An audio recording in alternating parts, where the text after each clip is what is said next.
अस्सलाम वालेकुम viewers, consult decide and buy CDP properties के प्लेटफॉर्म से मैं हूं मुजाहिद नसीर। मेरे साथ मौजूद हैं मिस्टर मोहसिन मुनीर साहब, जो कि ओजी डेवलपर्स के डायरेक्टर प्रोजेक्ट्स हैं, सर्टिफाइड कंस्ट्रक्शन प्रोफेशनल हैं और टीम ओवरसीज़ के फाउंडिंग पार्टनर हैं।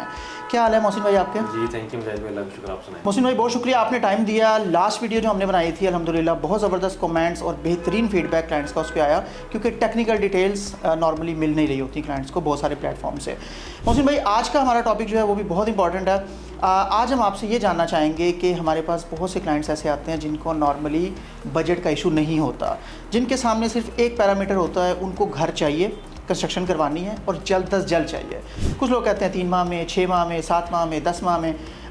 हम आपसे जानना चाहेंगे टेक्निकली घर को अर्लीस्ट कम से कम कितना टाइम देना चाहिए कंप्लीशन के लिए? मुजाहिद भाई बड़ा टेक्निकल क्वेश्चन है।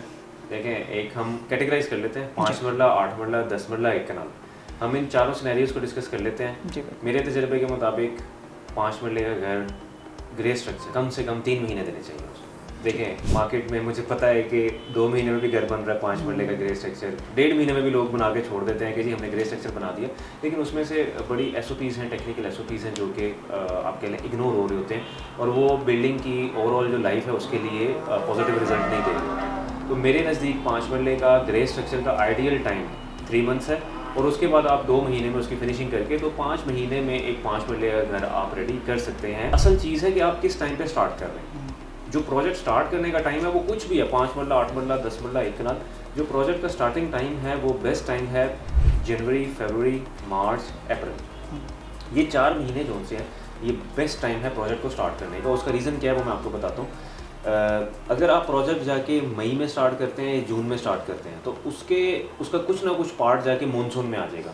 तो वो मानसून में आपको बड़ा डिस्टर्बेंस होती है कि फ़र्ज़ करें आपकी चिनाइयाँ चल रही हैं, आपकी स्लैब पोरिंग्स चल रही हैं, तो मानसून में आपको पता है बारिश अच्छी खासी होती है जो कि आपको हिंड्रेंस करती है, कंस्ट्रक्शन की एक्टिविटीज़ को डिस्टर्ब करती है।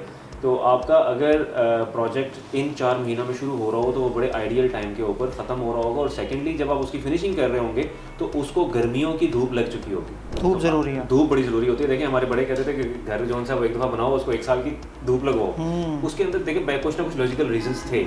ऑल दो इंजीनियरिंग में आजकल की इनोवेशंस जितनी आ चुकी हैं, जितने किस्म के केमिकल्स आ चुके हुए हैं, मेथड्स ऐसे हैं कि आप कंक्रीट की अर्ली स्ट्रेंथ अचीव कर सकते हैं, आप प्लास्टर्स को अर्ली क्योरिंग कर सकते हैं। असल चीज़ क्या है जो हम फोकस करते हैं कि घर को, कंस्ट्रक्शन को टाइम देना चाहिए, ग्रे स्ट्रक्चर को। क्यों एक 5 मरले का प्रोजेक्ट महीने 1.5 महीने में नहीं फिनिश करना चाहिए। लेट्स सपोज आपने बुनियादें खड़ी की, आपने उसके अंदर बैकफिल करनी है।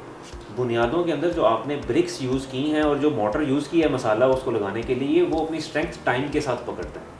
आप एकदम जब उसके अंदर बैकफिल करेंगे तो अंदर जब आप उसकी फिलिंग कर रहे होंगे उसका आउटसाइड प्रेशर पड़ता है दीवारों के ऊपर। और बड़ी जगह पे हमने एज अ कंसल्टेंट जाके ये देखा है कि लोग हमें बुलाते हैं कि जी बुनियादें DPC डाला था, फाउंडेशंस के अंदर जब बैकफिल करते हुए हमारी बुनियादें हिल गई हैं। मैं इसका आई विटनेस हूँ। हम जब उनसे पूछते हैं कि जी आपने बुनियादों की वॉल्स को अपनी स्ट्रेंथ पकड़ने के लिए कितना टाइम दिया, तो वहाँ पता चलता है कि जी ठेकेदार जौन सा उसने तो 3 दिन भी नहीं वेट किया, 3 दिन में उसने दीवारें खड़ी की, चौथे दिन आके उसने बैकफिल डलवा दी वहाँ पे। अब जब बैकफिल आती है उसका बड़ा प्रेशर होता है, बड़ा नुकसान हो जाता है वहाँ पे।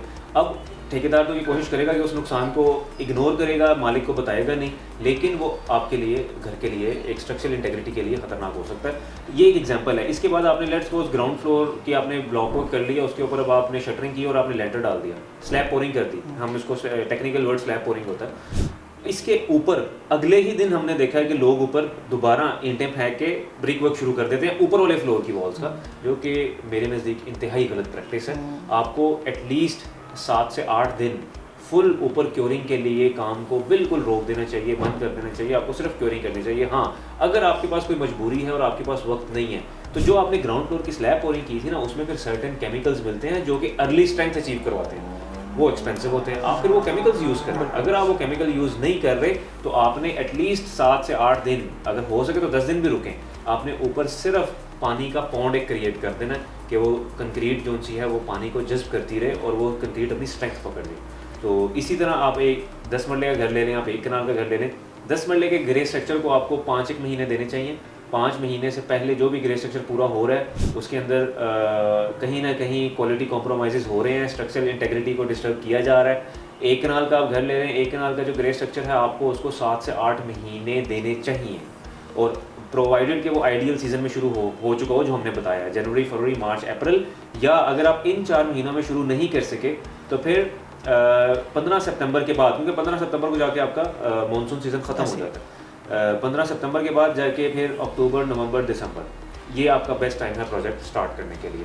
तो 5 मरला इसको रिपीट करते हैं 3 महीने ग्रे स्ट्रक्चर, और 8 मरला जो सा है वो 4 से 5 महीने, 10 मरला जो सा है वो 5 से 6 महीने, और एक कनाल 7 से 8 महीने ग्रे स्ट्रक्चर। ज़बरदस्त व्यूअर्स, ये टेक्निकल डिटेल्स बहुत ज़्यादा इंपॉर्टेंट होती हैं, क्योंकि हमारे बहुत सारे ऐसे क्लाइंट्स होते हैं, बहुत सारे क्या मतलब एक बहुत बड़ी परसेंटेज ऐसी होती है जो घर ज़रूरत के लिए बना रहे होते हैं, बाय प्रोफेशन वो इसके इंसाइट्स को नहीं जानते। तो होपफुली ये डिटेल्स आपको बहुत ज़्यादा हेल्प करेंगी। मोहसिन भाई, ग्रे स्ट्रक्चर से आगे फिनिशिंग वर्क, यानी कि आप सेम प्लॉट साइजेस के पॉइंट ऑफ व्यू से घरों का बताएंगे कि इनके कंप्लीशन को कितना टाइम लगना चाहिए, क्योंकि स्टार्टिंग जो आपने चीज़ बताई मैं समझ सकता हूँ कि एक स्ट्रक्चर जिसके ऊपर बाद में घर ने खड़े रहना है उसको इतना टाइम देना बहुत ज़रूरी है। फिनिशिंग में आप क्या कहते हैं कि फिनिशिंग में भी ऐसी कोई टाइमलाइंस होती हैं या वो?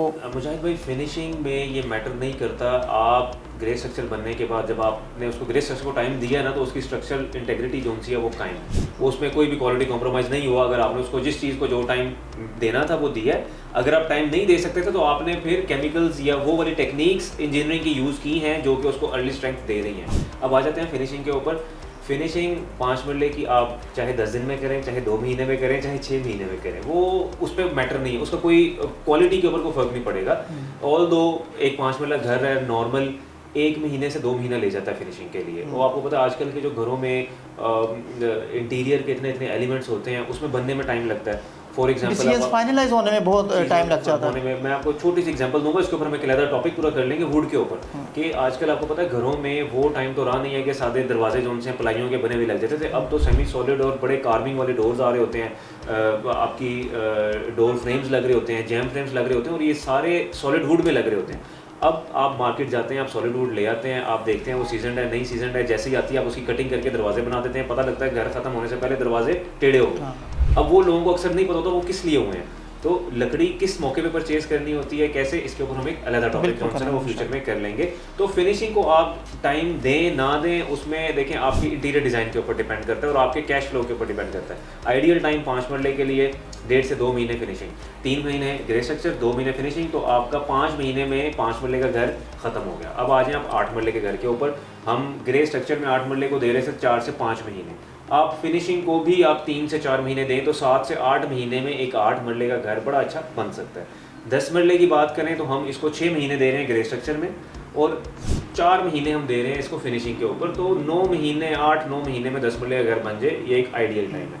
एक कनाल का घर हम ग्रे स्ट्रक्चर में इसको 8 से 9 महीने दे रहे हैं, हम तकरीबन 6 महीने फिनिशिंग को दें तो ये तकरीबन साल एक में आपका एक कनाल का जो घर है वो बड़ा अच्छा रेडी हो जाता है। ज़बरदस्त जी, ठीक है मोहसिन भाई, एक क्वेश्चन मैं आपसे और करना चाहूँगा कि फाइनेंशियल इम्पैक्ट, फाइनेंस को जो ट्रांजैक्शंस हैं जो एक बिल्डर और एक पार्टी के दरमियान तय पाती हैं, क्या उसका भी इम्पैक्ट हो सकता है और कितना इम्पैक्ट हो सकता है घर की कंस्ट्रक्शन? जी बिल्कुल मुजाहिद भाई, देखें अगर आप किसी प्रोफेशनल कंस्ट्रक्शन कंपनी से घर बनवा रहे हैं तो डेफिनेटली वहाँ पे कोई ना कोई आपका कॉन्ट्रैक्ट होगा। कॉन्ट्रैक्ट के अंदर आपकी कोई ना कोई टाइमलाइंस और आपकी प्रोजेक्ट माइलस्टोन्स जो हैं वो डिसाइडेड होंगे। तो प्रोजेक्ट को अगर आप टाइमली कंप्लीट करना चाह रहे हैं या टाइम से पहले जल्दी बनाना चाह रहे हैं और आप चाह रहे हैं कि आपके पैसे बचें, तो फिर आपने अपने जो आपके डिसीजंस हैं जो सिलेक्शन के, खासतौर पर फिनिशिंग के अंदर बड़े डिसीजंस ऐसे जो होते हैं वो मैटर करते हैं कि वो डिसीजंस होंगे तो वो चीज़ एग्जीक्यूट होगी।